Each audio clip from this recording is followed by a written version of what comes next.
পরিষ্কার হাসিনা বলছে আমি নির্বাচন কেন দেব, ওই তারেক রহমান এসে দেশ চালাবে সেটার জন্য। ঠিক একইভাবে 5ই আগস্টের পরে এই জামাত সহ দুই একটা দল বলে বেড়াইতেছে, এখনো বলে বেড়ায় নির্বাচন দিলেই তো বিএনপি ক্ষমতায় চলে আসবে। এই নির্বাচনের জন্যই কি পরিবর্তন হয়েছে নাকি? তাহলে পার্থক্যটা কোথায়? একটা জায়গায় মিল তাদের, অর্থাৎ বিএনপি ক্ষমতায় আসুক এটার জন্য নির্বাচন দেয়া যাবে না। শেখ হাসিনাও দীর্ঘ 15 বছর দেয় নাই, এখনো দিতে চায় না। নির্বাচন পিছাইতে এমন এক জায়গায় আনছে, জনগণের মধ্যে এখন প্রশ্ন নির্বাচন হবে তো? নির্বাচন কি আদৌ হবে? এই সরকার কি যাবে? অর্থাৎ এইরকম একটা ধূম্রজাল সৃষ্টি করছে। কি কারণে আজকে বিএনপি কে তারা ক্ষমতায় দিতে চায় না? কি কারণে? কারণ বিএনপি হলো একমাত্র দল যে এই দেশের স্বাধীনতা ঘোষণা করেছে এবং স্বাধীনতা রক্ষা করার জন্য, গণতন্ত্রকে ফিরিয়ে দেওয়ার জন্যই বিএনপির জন্ম হয়েছে।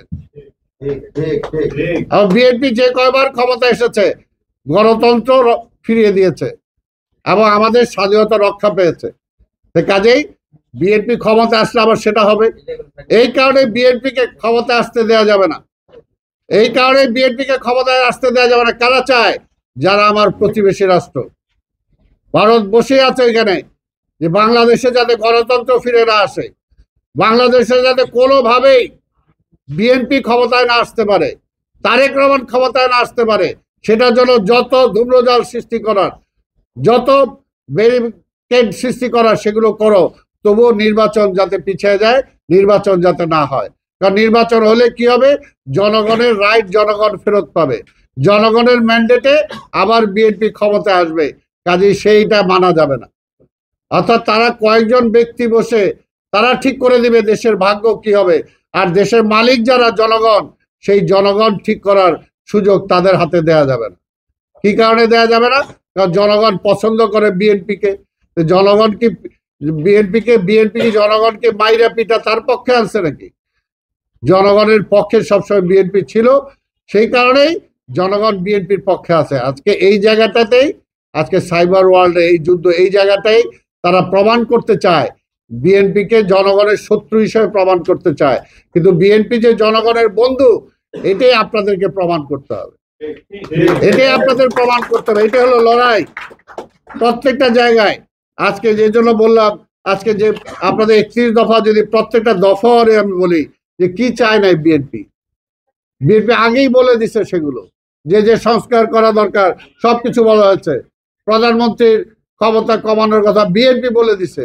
প্রধানমন্ত্রী কতদিন থাকবে সেটাও একটা নির্ধারণ বিএনপি করে দিচ্ছে। বিএনপি কি চায় নাই? এখন যতটুকু আলোচনা হয়েছে দীর্ঘ 9 মাস, বিএনপি যে দফাগুলো দিছে তার বাইরে এক্সট্রা কি করতে পারছে এই সরকার? কিছুই করতে পারে নাই।